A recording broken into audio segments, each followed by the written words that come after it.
তুলবার সুযোগ পাবেন।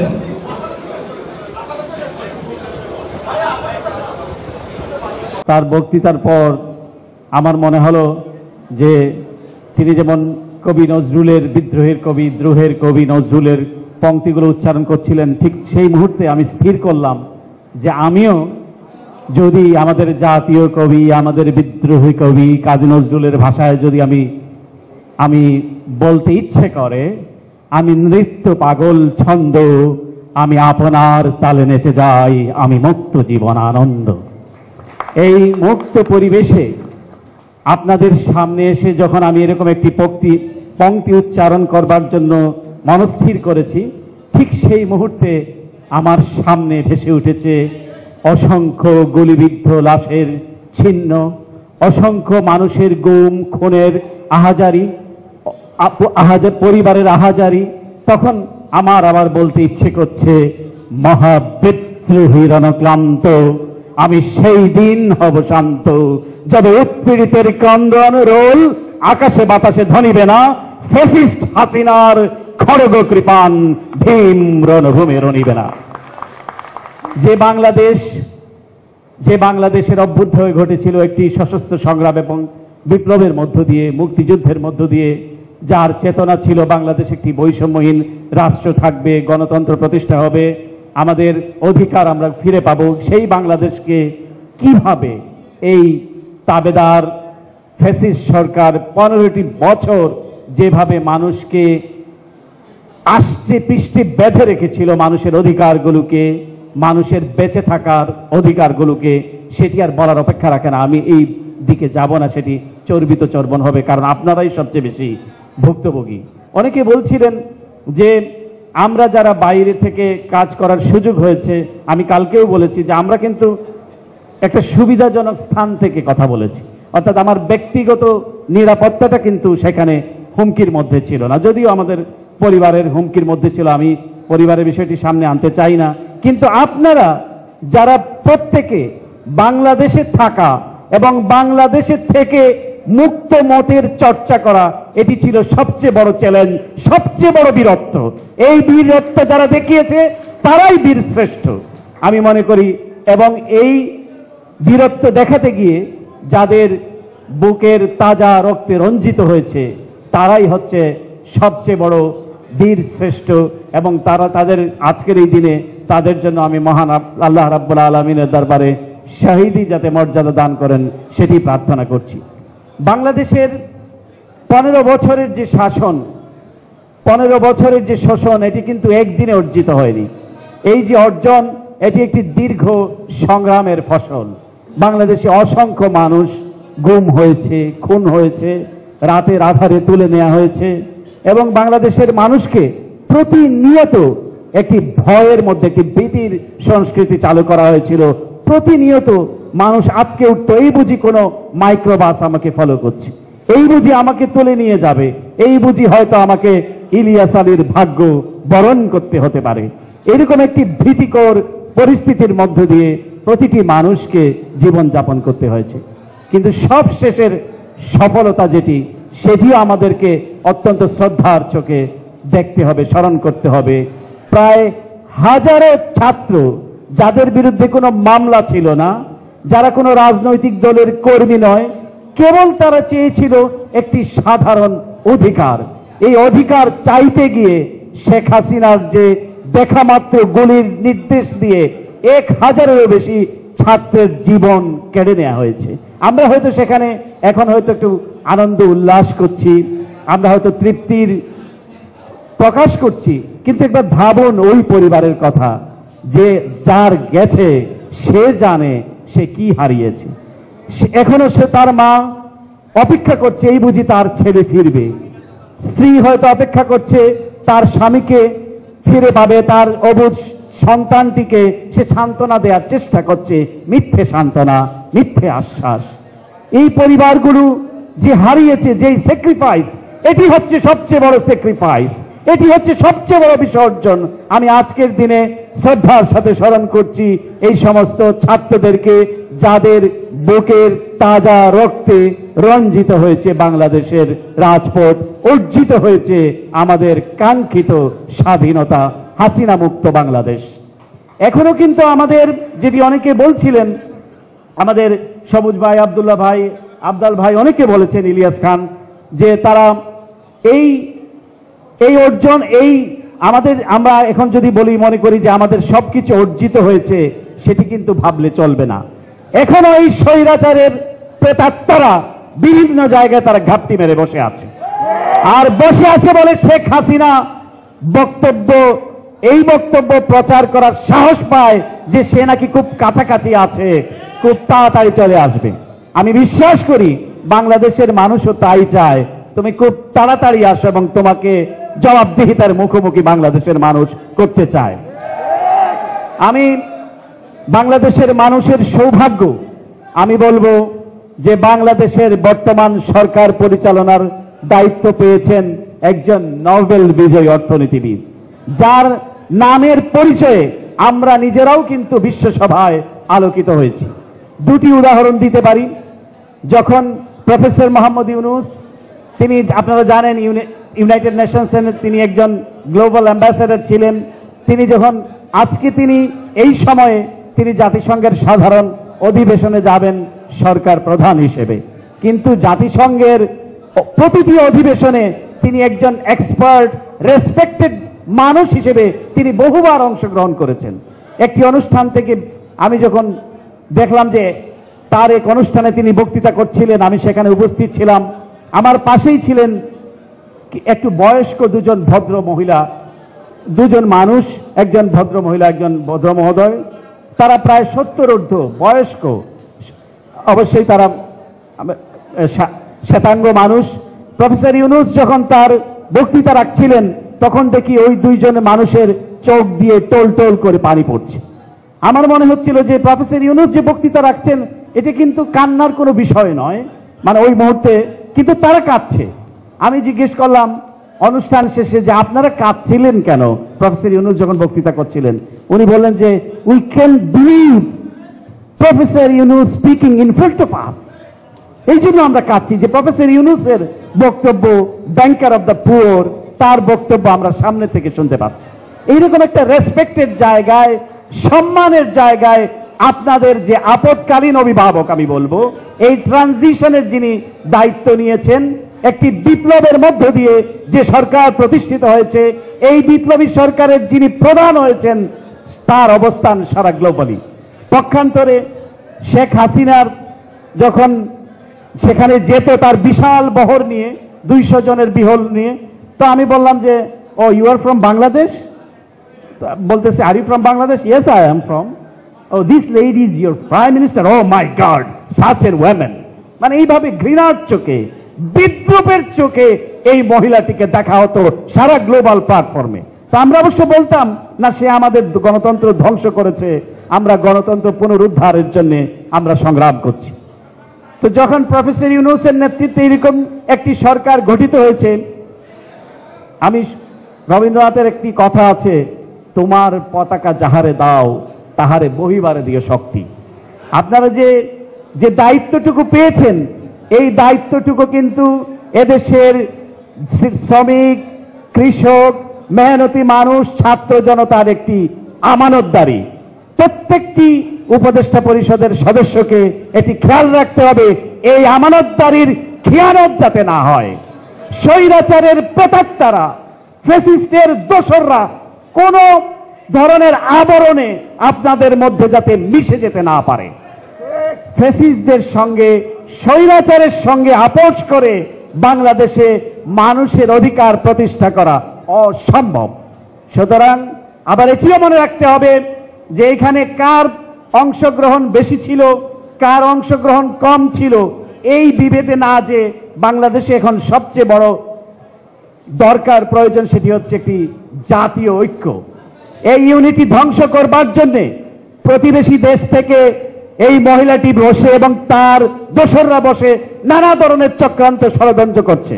আমি বাংলাদেশের বিভক্ত রাজনৈতিক দলগুলোকে এবং বাংলাদেশের ছাত্র জনতাকে, যারা এই আন্দোলনকে মঞ্জিলে মকসুদে পৌঁছে দিয়েছে, তাদের প্রতি আমি অনুরোধ করব, ইউনিটিকে নষ্ট করা যাবে না এবং কোন এই সোসাইটিকে আমরা ইনক্লুসিভ সোসাইটি বলছি, যে পরিবর্তন, যে বৈষম্যহীন সমাজ প্রতিষ্ঠার দাবিতে ছাত্ররা নেমেছে, রক্ত দিয়েছে, সুতরাং সেইখানে কোন ধরনের ভেদাভেদ, দ্বন্দ্ব, কলহ, বৈষম্য রাখা যাবে না। বৈষম্যমুক্ত বাংলাদেশ গড়তে হবে। আমাদের আচরণগত পরিবর্তনও দরকার। একটি দেশে পরিবর্তন তখনই সম্ভব যখন আপনি আচরণগত পরিবর্তন করতে পারবেন। আপনার নিজের পরিচয়ে পরিচিত হতে হবে। আমি অমুক ভাইয়ের লোক, অমুক ভাই আপনাকে সালাম দিয়েছে, অমুক ভাই দেখা করতে বলেছে। এইসব সংস্কৃতি আপনাদেরকে পেছনে ফেলে নিজের আইডেন্টিটি নিয়ে আমি কি এবং আমি কি করতে পারি সেটা নিয়ে সামনে যেতে হবে। এবং এই যে ফুল দেওয়ার যে একটা প্রবণতা, আমি আসলে কাউকে হার্ট করতে চাই না, তবে এইটাও খুব ভালো লক্ষণ নয় যেই পরিবর্তনের কথা আমরা চাইছি, যেই পরিবর্তনের প্রত্যাশা আমরা করছি। যে আমি একটা ফুল দিয়েই আমি একটা সোশ্যাল মিডিয়াতে এটি দিয়ে দিলাম, কিন্তু ভাবতে হবে এই সোশ্যাল মিডিয়াটি দেখছে আবু সাইদের মা, হয়তোবা এই সোশ্যাল মিডিয়াটি হয়তো দেখছে রেসিডেন্সিয়াল মডেলের সেই অবুধ ছাত্রটির মা, তখন তার মনের কি আকুতি হতে পারে সেটি আপনাদেরকে বিবেচনায় রাখতে হবে। সুতরাং আবেগের বশে, ঝোঁকের বশে আমরা কিন্তু আমাদের বিবেক বোধকে, আমরা আমাদের এই যে সহানুভূতি, সহমর্মিতা, সেটাকে আমরা যাতে বিসর্জন না দিই সেটি আপনাদেরকে মনে রাখতে হবে। বাংলাদেশের আজকে আমি বাংলাদেশের মিডিয়ার যে অবস্থা দেখছি, যে বাংলাদেশে তারা খুবই এই মুহূর্তে মনে হচ্ছে যে খুব স্বাধীনতা তারা এনজয় করছেন এবং তারা অনেকেই দেখেছি যে খুব রাতারাতি, সকল মিডিয়ার কথা বলছি, সবাই নয়, তাদের খোলস বদলে ফেলেছেন। তবে আমি এটি পজিটিভলি এইভাবে নিতে চাই, আমি কোন মিডিয়ার বন্ধের বিপক্ষে নই, কারণ আমি মুক্ত মতে বিশ্বাস করি। আমি চাই প্রতিটি মিডিয়া, ইলেকট্রনিক হোক অথবা প্রিন্ট হোক, তারা তাদের স্বমহিমায় প্রতিষ্ঠিত হবে পেশাদারিত্বের ভিত্তিতে।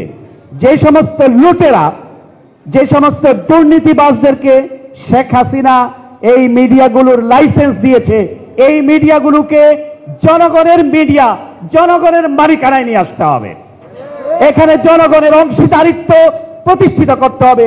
কোন ব্যবসায়ীর মুনাফা লাভের জন্য অথবা তার চোরা কারবারির উইপেন হিসেবে এই মিডিয়াটি যাতে ব্যবহার না হয়।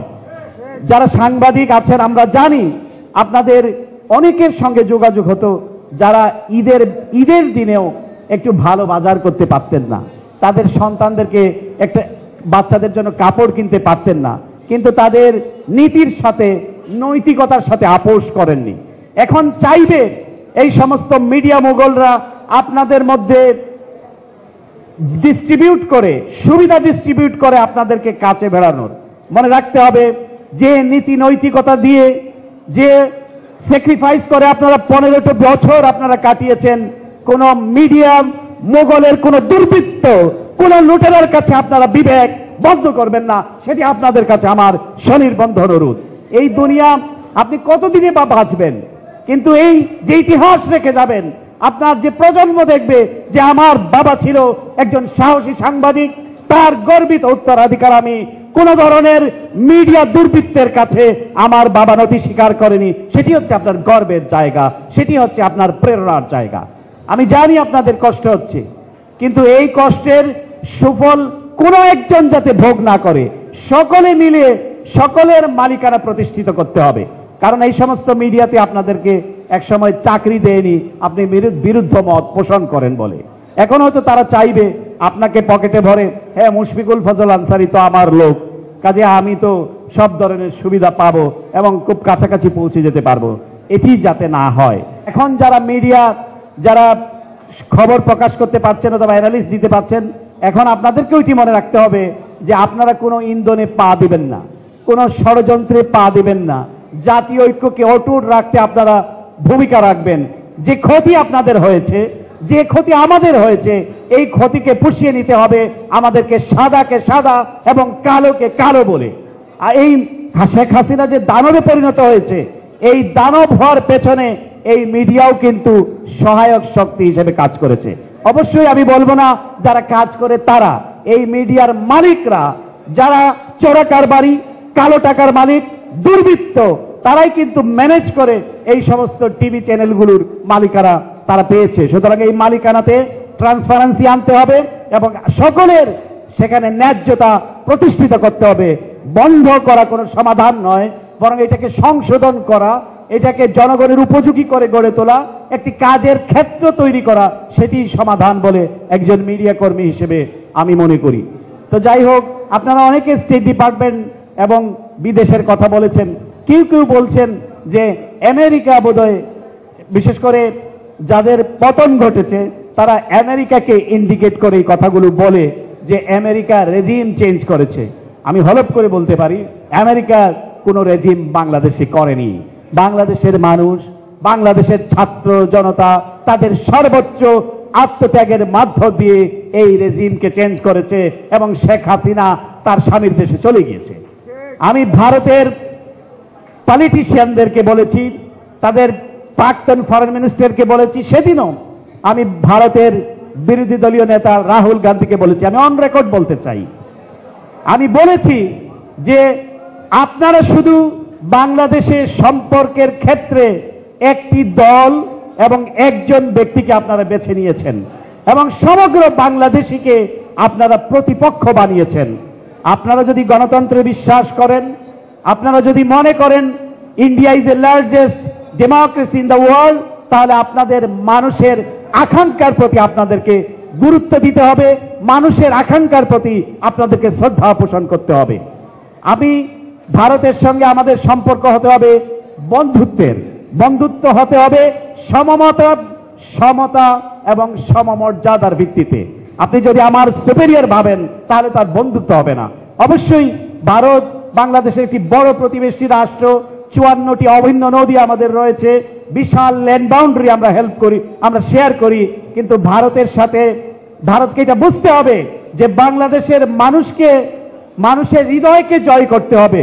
বাংলাদেশের মানুষের পেছনে গোয়েন্দা সংস্থাকে লেলিয়ে দিয়ে বাংলাদেশের মানুষের মন পাওয়া যাবে না। সুতরাং আপনাদেরকে গোয়েন্দা সংস্থার লোকদেরকে নিয়ন্ত্রণে রাখতে হবে। আপনাদের এই যারা গোয়েন্দা সংস্থা দিয়ে বাংলাদেশের মানুষের, সাধারণ মানুষের অধিকার কেড়ে নেওয়ার জন্য এই যে এস্টাবলিশমেন্টে যে কাজ করেছে, এটি অত্যন্ত অন্যায় কাজ করেছে, গর্হিত কাজ করেছে। আমি বলেছি এনাফ ইজ এনাফ, এখন আপনাদের ড্যামেজ কন্ট্রোলের সময়। এই ড্যামেজটা আপনাদেরকে কন্ট্রোল করতে হবে। এবং আমি রাহুল গান্ধী কিন্তু তিনি একমত পোষণ করেছেন, বলেছেন আমরাও একটা ব্যক্তি বিশেষের সঙ্গে, তিনি যেটি বলেছেন, যদিও তিনি সরকারে নাই, সরকারে যারা আছে তারা তো আপনারা জানেন তারা কারা, তাদের কিন্তু তিনি বলেছেন যে আমিও এককভাবে কোনো ব্যক্তির সাথে, কোনো দলের সাথে সম্পর্ক আমরা করতে রাজি নই। আমরা বাংলাদেশের মানুষের যে অ্যাসপাইরেশন, এবং প্রফেসর ইউনূসেরও ভূয়সী প্রশংসা তারা করেছেন, কিন্তু আমরা চাই মানুষের আকাঙ্ক্ষার প্রতি আমরা রেসপেক্ট করতে চাই। যদিও আমরা দেখেছি 2014 সালকে সুজাতা সিংকে তারা বাংলাদেশে পাঠাতে ভুল করেনি। সুতরাং এই ভুলগুলি আর করা যাবে না এবং বাংলাদেশের মানুষকে দমিয়ে রাখার অথবা পারচেজ করার চেষ্টা নয়াদিল্লি যাতে আর না করে। আমাদের পরিষ্কার কথা, আমরা স্বাধীন জাতি, আমাদের সক্রিয়তা, আমাদের ব্যক্তিত্ববোধ, আমাদের স্বতন্ত্রবোধ সবকিছুর সম্মিলন ঘটিয়ে আমরা বাংলাদেশকে সামনের দিকে এগিয়ে নিয়ে যাব। এবং আমি বিশ্বাস করি প্রফেসর মোহাম্মদ ইউনূস, আমি যতটুকু তাকে চিনি, তিনি একজন নির্লোভ ব্যক্তি। অসংখ্য অর্জন তার রয়েছে, নোবেল প্রাইজের মতো প্রাইজ, যুক্তরাষ্ট্রের দুটি সবচেয়ে বড় সম্মাননা পুরস্কার তিনি পেয়েছেন, আপনারা জানেন, প্রেসিডেন্ট গোল্ড মেডেল এবং কংগ্রেশনাল মেডেল, অর্থাৎ বোথ দি হাউস তাকে এই অ্যাওয়ার্ডটি প্রদান করেছে। এবং আমি বিশ্বাস করি যুক্তরাষ্ট্রের কংগ্রেস, অর্থাৎ সিনেট এবং কংগ্রেস বোথ হাউস তাকে বক্তৃতা দেওয়ার জন্য কংগ্রেসে আমন্ত্রণ জানাবে, আমি তা বিশ্বাস করি। আমি বলছি না, কারণ যেই কংগ্রেসে যদি নেতানিয়াহু তোমরা বক্তৃতা দিতে আমন্ত্রণ করতে পারো, তোমরা যদি নরেন্দ্র মোদীকে আমন্ত্রণ জানাও, why not professor Yunus? I told them, আমি সেটা তাদেরকে বলেছি। সুতরাং আমরা একটি ভালো জায়গা পেয়েছি, যে এই জায়গাটিকে আমরা প্রমোট করতে পারবো। আর বাকি যারা আছেন, আমি সকলকে অনুরোধ করব, উপদেষ্টা পরিষদে যারা আছেন তারা অত্যন্ত শ্রদ্ধেয় ব্যক্তিত্ব, তারা তাদের প্রফেশনে অত্যন্ত ভালো দক্ষতার পরিচয় রেখেছেন, কিন্তু আপনাদেরকেও মানুষের পালস কিন্তু রিড করতে জানতে হবে। মানুষের অনুভূতিতে আঘাত দেয়া যাবে না। এই 15 বছরের দুঃশাসনের বিরুদ্ধে যারা লড়েছে, যারা গুম হয়েছে, খুন হয়েছে, তাদেরকেও আপনাদের অ্যাকাউন্টে নিতে হবে। অবশ্যই ছাত্র জনতা যাদের রক্তে আমরা সফলতা অর্জন করেছি, সেই সঙ্গে সঙ্গে যে গুম হয়েছে, যে পরিবারটি খুন হয়েছে, বেগম খালেদা জিয়ার মতো প্রধানমন্ত্রী যিনি সারা বাংলাদেশে নির্বাচন করে জয়ী হয়েছেন। অনেক মিডিয়া আমাকে বলে, যখন আমি প্রশ্ন করতাম বলতো খালেদা জিয়ার সহকারী প্রেস সচিবের প্রশ্নের জবাবে অ্যাডমিরাল কিরবি এটা বলেন। প্রথমত হলো, খালেদা জিয়ার সহকারী প্রেস সচিব হিসেবে আপনি কি সেখানে যেতে পারবেন? আর বেগম খালেদা জিয়ার সহকারী প্রেস সচিব আমি ছিলাম না, আমি ছিলাম বাংলাদেশের নির্বাচিত প্রধানমন্ত্রীর সহকারী প্রেস সচিব। সুতরাং তিনি নির্বাচিত ছিলেন 2001-2006 সালে। এটি আমি এই অংশটিকে আমি গর্বের অংশ মনে করি, আমি লুকানোর জন্য বলছি না। কিন্তু প্রধানমন্ত্রীর অ্যাসিস্ট্যান্ট প্রেস সেক্রেটারি হিসেবে আমি দায়িত্ব পালন করেছি। যেরকম এখন দেখবেন জেন সাকি হোয়াইট হাউসের প্রেস সেক্রেটারি MSNBC-তে কাজ করছে, প্রেসিডেন্ট ট্রাম্পের প্রেস সেক্রেটারি এখন ফক্স নিউজে কাজ করছে। সাংবাদিকতার আপনি দেখতে হবে যে আমি সাংবাদিকতা করতে গিয়ে আমি কোন ধরনের পক্ষপাত দুষ্ট কিনা। আমি নিজেকে পক্ষপাত দুষ্ট সাংবাদিক বলে দাবি করি। কি কোন পক্ষের? আমি গণতন্ত্রের পক্ষের, মানবাধিকারের পক্ষের, মত প্রকাশের স্বাধীনতার পক্ষের, আমৃত্যু এই পক্ষ আমি লালন করব, ধারণ করব। কোন ধরনের লোভ লালসা আমাকে এই পথ থেকে বিচ্যুত করতে পারবে না।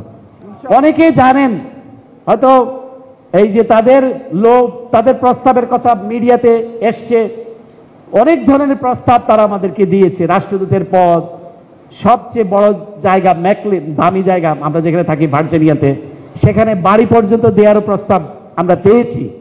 এবং এই শেখ হাসিনা যখন সর্বশেষ জাতিসংঘে গিয়েছে, হঠাৎ একটি টেলিফোন বেজে উঠল, আমি আননোন টেলিফোন। তারপর খুব বাচ্চা দেখে আমি ধরলাম, ধরার পরে বলল আমি লেফটেন্যান্ট জেনারেল মুজিব না কি নাম বলল, ওই ওদের পূর্বপুরুষের নাম। তো বলল যে আমি মাননীয় প্রধানমন্ত্রীর সামরিক সচিব বলছি, মাননীয় প্রধানমন্ত্রী আপনার সঙ্গে এক কাপ চা খেতে চান। তা আমি বললাম যে আপনারা চায়ের সংস্কৃতিটা কি আটলান্টিক ওপারে নিয়ে আসছেন?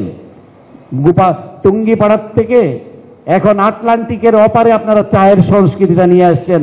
Mind it general, it is United states. তা আমাকে বলল না আমি কিন্তু, আমাকে ইমপ্রেস করার জন্য সে আমাকে বলল যে আমি কিন্তু ম্যাডামের SSF এ ছিলাম। আমরা ম্যাডামের SSF বুঝতে পারি নাই। বলো যে আমি ম্যাডাম যখন প্রধানমন্ত্রী ছিলেন তখন আমি SSF এ কাজ করতাম। আমি বললাম যে সেই বিবেচনায় কি হাসিনা, এইভাবেই সেই বিবেচনায় কি হাসিনা আপনাকে SSF এর প্রধান অথবা সামরিক সচিব করেছে, সেটা আমাকে বিশ্বাস করতে বলেন? বললো আমি ভাই আপনার সঙ্গে আসলে তর্কে পারবো না, বুঝেন তো আমরা চাকরি করি, তো এই জন্য আপনি যদি এক কাপ। আমি বললাম আমার যা কিছু সব কিন্তু পাবলিক, প্রাইভেট কিছু নেই। আমি অবশ্যই শেখ হাসিনাকে দাওয়াত গ্রহণ করব, সেটা পাবলিকলি। আমি তার প্রেস কনফারেন্সে যাব এবং প্রেস কনফারেন্সে গিয়ে আমি পাবলিকলি তার সাথে কথা বলবো। আমি তাকে দুটো প্রশ্ন করব এবং এই দুটো প্রশ্ন আমি আপনাকে অ্যাডভান্স দিয়ে দিচ্ছি। একটি প্রশ্ন হলো যে শেখ হাসিনা যে বাংলাদেশকে কবে তিনি একটি নির্দলীয় নিরপেক্ষ সরকারের কাছে ক্ষমতা হস্তান্তর করে মানুষের উপর থেকে এই জগদ্দল পাথরটি সরিয়ে নেবেন, সেটি আমার প্রথম প্রশ্ন। দ্বিতীয় প্রশ্নটি হচ্ছে যে তিনি কি কোনো শেম অনুভব করেন, কোনো লজ্জা অনুভব করেন যে 700 মানুষকে গুম করে, খুন করে ক্ষমতায় আঁকড়ে থেকে ইউনাইটেড নেশনসে সরকারি টাকা খরচ করে পিকনিক করতে আসছেন, এতে কোনো লজ্জা অনুভব করেন কিনা? এই দুটি প্রশ্ন আমি তাকে, তারপরে সে বলল, আমি বললাম যে আমাকে এখন একটা ব্রিফিংয়ে ঢুকতে হবে। প্রশ্নটি করেই আমি ফোনটি রেখে দিয়েছি। আমি কথাগুলি বলছি নিজেকে জাহির করবার জন্য নয়। অর্থাৎ তারা এইভাবে করে শুধু মানুষের জীবনহানি করেনি, তারা মানুষের চরিত্রকেও বিনষ্ট করতে চেয়েছে। আল্লাহ রাব্বুল আলামিনের অশেষ রহমত যে আমরা সেটিকে, লোভকে সংবরণ করতে পেরেছি, কোনো লালসার কাছে নতি স্বীকার করিনি। যাই হোক, আপনাদের আবেগ, অনুভূতি, ভালোবাসার কাছে আমি ঋণী এবং আমাদের মত প্রকাশের স্বাধীনতার সংগ্রাম, গণতন্ত্র প্রতিষ্ঠার সংগ্রাম, মানবাধিকার সমুন্নত রাখার সংগ্রাম থেকে আমি কথা দিতে পারি বিন্দু মাত্র বিচ্যুত হব না। এই কথা বলে যারা আজকে অনুষ্ঠানটির আয়োজন করেছেন, আফজাল ভাই, শফিউল আলম দোলন, সাইদ খুব সুন্দর করে উপস্থাপনা করেছে, এবং যারা এই ইলিয়াস খান, আমি যদি বাংলাদেশে একটা নাম বলার সংস্কৃতি আছে, আপনারা কিছু মনে করবেন না যদি আমি কারোর নাম বলতে না পারি, আমাকে মাফ করবেন।